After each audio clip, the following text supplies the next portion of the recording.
വസ്തുക്കൾ തകർത്താടി എന്ന് തന്നെ പറയാം. കാരണം മമ്മൂക്കന്റെ നമ്മൾ നേരത്തെ സിനിമകൾ വെച്ച് നോക്കുമ്പോൾ ഇതിൽ കൂടുതൽ അഭിനയ സാധ്യതയുള്ള സിനിമകളാണ്. ഇതും സാധാരണ സിനിമകളിലെ ആക്ഷൻ മാത്രമേ ഉണ്ടാവുള്ളൂ. ഇതില് ഗെയിം ത്രില്ലറാന്ന് തന്നെ പറയാം. കാരണം ഒരു സൈക്കോളജിക്കൽ ആയിട്ടുള്ള ഒരു ഗെയിം ത്രില്ലറാണ്. ഒരു ഇൻവെസ്റ്റിഗേഷൻ ഡ്രാമ എന്ന് തന്നെ പറയാം. മമ്മൂക്കാന്റെ കട്ട വില്ലനിസം എന്ന് തന്നെ പറയാം. ബസൂക്കയായിട്ട് മമ്മൂക്ക ആറാടുക എന്ന് തന്നെ പറയാം. കാരണം ഇതില് ഗൗതം വാസുദേവൻ നായരുണ്ട്, പിന്നെ നമ്മുടെ സിദ്ധാർത്ഥ് ഭരതനുണ്ട്, പിന്നെ ക്യാമിയോയിൽ ആറട്ടെണ്ണുണ്ട്, സന്തോഷ് വർക്കി. ഇതൊരു ആറട്ടെണ്ണ എൻട്രി തിയേറ്ററിൽ അത്യാവശ്യം ഓളം സൃഷ്ടിച്ചല്ലോ. കാരണം ആ ഒരു രംഗം നമ്മളെ കോരിത്തെരിപ്പിക്കുമല്ലോ. കാരണം സീൻ ഉണ്ടാവുമെന്ന് കരുതിയില്ല, പക്ഷെ എന്നാലും ഞാൻ ലൊക്കേഷനിൽ പോയി പുള്ളിയുടെ സീനല്ല, പുള്ളിയുടെ ലൊക്കേഷൻ നിൽക്കുന്ന കണ്ടായിരുന്നു ഞാൻ. അപ്പോൾ അതുകൊണ്ട് തന്നെ നല്ലൊരു ഓളം ഉണ്ടാവും ഓർത്തു. കാരണം വിഷു ടൈമിൽ എന്തായാലും ഇനിയിപ്പോ മലയാള സിനിമയിൽ നിന്ന് ഇനിയിപ്പോ അമ്മയിലേക്ക് മെമ്പർഷിപ്പ് കിട്ടുമെന്ന് തോന്നുന്നുണ്ട്. ഇത് കണ്ടിട്ടെ മമ്മൂക്കന്റെ പടത്തില് ആറെണ്ണം വന്നെങ്കിൽ ഇനിയിപ്പോ മലയാള സിനിമയിലെ സംഘടനയ്ക്കും പുള്ളിയിലെ ഒരു കാൽവെപ്പ് അടുത്ത് തന്നെ ഉണ്ടാവുന്ന പ്രതീക്ഷ. പിന്നെ പടത്തെ പറ്റി പറഞ്ഞാൽ പടം ഫുള്ള് ത്രില്ലിംഗ് ആണ്. തീറ്റച്ച് ത്രില്ലിംഗ് എന്ന് തന്നെ പറയാം. ഫൈറ്റ് ഉണ്ട്, അടിയുണ്ട്, പിന്നെ തമാശയുണ്ട്, പിന്നെ സീരിയസ് എലമെന്റ്സ് ഉണ്ട്, ചിരിപ്പിക്കാനുള്ള എലമെന്റ്സ് ഒരുപാട് ബസ്സിൽ സീക്വൻസിലും സ്റ്റണ്ട് സീക്വൻസിലൊക്കെ ഉണ്ട്. മമ്മൂക്കാന്റെ ഓരോ ഡയലോഗ് ഡെലിവറിയും തന്നെ നമുക്ക് ചിരിപ്പെടുത്തുന്ന തരത്തിലാണ്. കാരണം രാജാതിരാജയ്ക്ക് ശേഷം ഒരു ഫാമിലി മൂവി തന്നെയായിരിക്കും ഇത്. കാരണം ചിരിക്കാനുണ്ട്, ചിന്തിക്കാനുണ്ട്, മനസ്സിലാക്കാനുണ്ട്. ഒരുപാട് ഗെയിമുകൾ കളിക്കും, ടെമ്പിൾ റണ്ണിലൊക്കെ മെൻഷൻ ചെയ്യുന്നുണ്ട്. അതുകൊണ്ട് ഗെയിം കളിക്കുന്നവർക്ക് തീർച്ചയായിട്ടും ഒരു ഇഷ്ടപ്പെടുന്ന ഒരു തരത്തിലെ കുട്ടികളുടെ മൂവി ആയിരിക്കും. ഒരു ചിൽഡ്രൻസ് മൂവി ആയിരിക്കും. കാരണം പട്ടണത്തിൽ പോയതിനു ശേഷം ഒരു ചിൽഡ്രൻസ് മൂവി തന്നെ ആയിരിക്കും ഇത്. കാരണം അത്രയ്ക്ക് നല്ല ഇതിൽ വെറൈറ്റി ആയിട്ടുള്ള എലമെന്റ്സ് ഉണ്ട്. പിന്നെ ഇതില് എംപുരാന്റെ കുറച്ച് കുട്ടികളൊക്കെ ഇതിൽ വന്നിട്ടുണ്ട്. ഫ്ലൈറ്റ് യാത്രയൊക്കെ വന്നിട്ടുണ്ട്. അതൊക്കെ ഗംഭീരമാണ്. നല്ലൊരു എക്സ്പീരിയൻമെന്റൽ മൂവിയാണ് മമ്മൂക്കാന്റെ ബസൂക്ക. നല്ല ചത്ത മൂവി. അതായത് ഞാൻ മമ്മൂക്കയുടെ ഒരുപാട് എക്സ്പെക്ട് ചെയ്ത് വന്നൊരു സിനിമയാണ്, പക്ഷെ ഒരു നിരാശയാണ് സമ്മാനിച്ചത്. അതായത് ഭയങ്കര പ്രതീക്ഷ ഉണ്ടായിരുന്നു കേട്ടോ. ഇപ്പൊ ഇൻട്രോ ആയാലും നമ്മുടെ ടീച്ചറൊക്കെ കണ്ടപ്പോൾ ഒരു പ്രതീക്ഷ ഉണ്ടായിരുന്നു, നല്ലൊരു മൂവി ആയിരിക്കും. ശരിക്കും പറഞ്ഞാൽ ഈ സിനിമയിൽ മെയിൻ പോരായ്മ എന്ന് പറഞ്ഞാൽ ബിൽഡപ്പാണ്. എല്ലാ സീൻസിനും വെറുതെ ബിൽഡപ്പ് ഇട്ട് ആ സീനിനെ ഭയങ്കര ലാഗ് വരുത്തി. അതായത് ഒരു അറിയാം എന്താ വരുന്നതെന്ന് നമുക്കറിയാം, എന്നാലും ആ സീൻ ഭയങ്കരമായിട്ട് ബിൽഡപ്പ് ഇട്ടിട്ട് അത് എക്സ്പെക്ട് ചെയ്ത സാധനം തന്നെ വരുമ്പോൾ നമുക്ക് ക്രിഞ്ചടി, ഭയങ്കര ക്രിഞ്ചായിരുന്നു. ഭയങ്കര ഒരു ഒരു ഐക്യം കൊള്ളാത്ത മൂവി ആയിപ്പോയി. കാരണം എന്താ പറയാ, വീണ്ടും ഇതിന്റെ എല്ലാ സിനിമയ്ക്കും ഉള്ള പോലെ ലാസ്റ്റ് സെക്കൻഡ് പാർട്ടിനുള്ള രീതിയിൽ ഉള്ള സാധനം കിട്ടാണ്ട് അത് ഭയങ്കര മോശമായിരുന്നു. പിന്നെ ഇതില് നമ്മുടെ സന്തോഷ് ആറാട്ടണ്ണൻ ഇതിലൊരു ക്യാമിയോ വരുന്നുണ്ട്.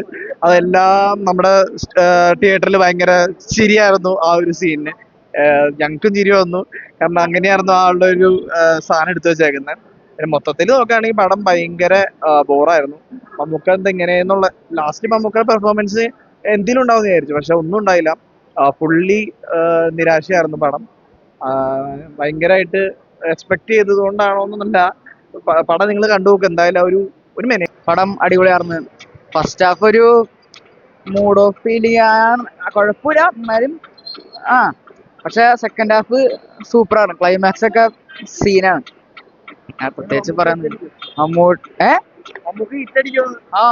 അത്യാവശ്യം നല്ല പടം തന്നെ. സൂപ്പർ സൂപ്പർ, ഇഷ്ടപ്പെട്ടു, എനിക്ക് ഇഷ്ടപ്പെട്ടു. ബസ്സൊക്കെ ചുമ്മാ കണ്ടിരിക്കുക, വലിയ കാര്യമായിട്ട് ലൈക്ക് ചില മാസ് സീൻസ് ഒക്കെ നമുക്ക് കണക്ട് ആവൂല. അങ്ങനത്തെ കുറെ ഫോൾട്ട് ഉണ്ട്. പിന്നെ ഡയറക്ടർ പുതിയതായതുകൊണ്ടായിരിക്കണം, ലൈക്ക് പുള്ളി സ്ക്രിപ്റ്റിൽ നല്ല വർക്ക് ചെയ്തിട്ടുണ്ട്. കുറെ ഗെയിംസും കോഡും കാര്യങ്ങളും ബുക്സ് ഒക്കെ വെച്ച് കണക്ട് ചെയ്തിട്ടുണ്ട്.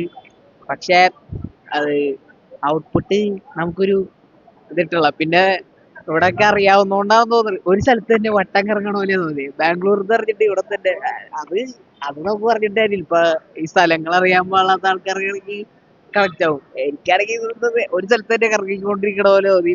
പിന്നെ ലാസ്റ്റ് ഇപ്പൊ കുഴപ്പമില്ല എന്നുള്ള രീതിയിൽ ചുമ്മാ ചുമ്മാ കണ്ടിരിക്കാം, അത്രേ ഉള്ളൂ. മമ്മൂക്കയുടെ പെർഫോമൻസ് പുള്ളി ഒരു ക്യാരക്ടർ പോലെ കാണിക്കണ്ട്. കുഴപ്പമില്ല മാനസികങ്ങളൊക്കെ. പിന്നെ ആ പുള്ളിയുടെ സ്റ്റൈലും പുള്ളിയുടെ എന്താ ആ ലുക്കൊക്കെ കാണാനാണെങ്കിൽ ചുമ്മാ കണ്ടിരിക്കുക. അല്ലാണ്ട് പ്രത്യേകിച്ച് പടത്തിലൊന്നുമില്ല. കുറെ സ്ക്രിപ്റ്റിൽ കുറെ വർക്ക് ചെയ്തിട്ടുണ്ട്, പക്ഷെ ഔട്ട്പുട്ട് വന്നപ്പോ എന്തോ അങ്ങോട്ട് വർക്കാവാത്ത പോലെ ഉണ്ട്. ബാക്കിയൊക്കെ ലാസ്റ്റ് ആയപ്പോ ഇങ്ങനെ എല്ലാം കണക്ട് ചെയ്ത് പറയണ സമയത്ത് കുഴപ്പമില്ലായിരുന്നു എന്നുള്ള രീതിയിൽ തോന്നി. അല്ലാണ്ട് വലിയ കണക്ട് ആയില്ല എനിക്ക്.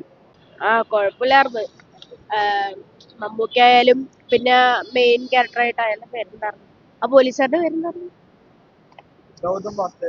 ആ പുള്ളിയും മമ്മൂക്കയും നല്ല പെർഫോമൻസ് ആയിരുന്നു. നന്നായിട്ടൊക്കെ മര്യാദക്ക് നമ്മുടെ സിനിമയിൽ പോയിക്കൊണ്ടിരിക്കുമ്പോ സെക്കൻഡ് ഹാഫ് ആവുമ്പോഴേക്കും നമ്മുടെ തല തിരിഞ്ഞു പോകും. ഫുള്ള് അങ്ങനെ മൊത്തത്തിൽ മാറും. അപ്പൊ അങ്ങനെ കുഴപ്പമൊന്നുമില്ല, നല്ല സിനിമയാണ്.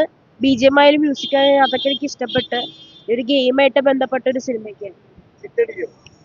ആ ആ അടിക്കടി ആ അതുകൊണ്ട് ഓരോരോ ആ ഗെയിമൊക്കെ ആ ഗെയിമൊക്കെ കളിക്കണ മനസ്സിലായപ്പോ ഒരു ഇതുണ്ടായിരുന്നു.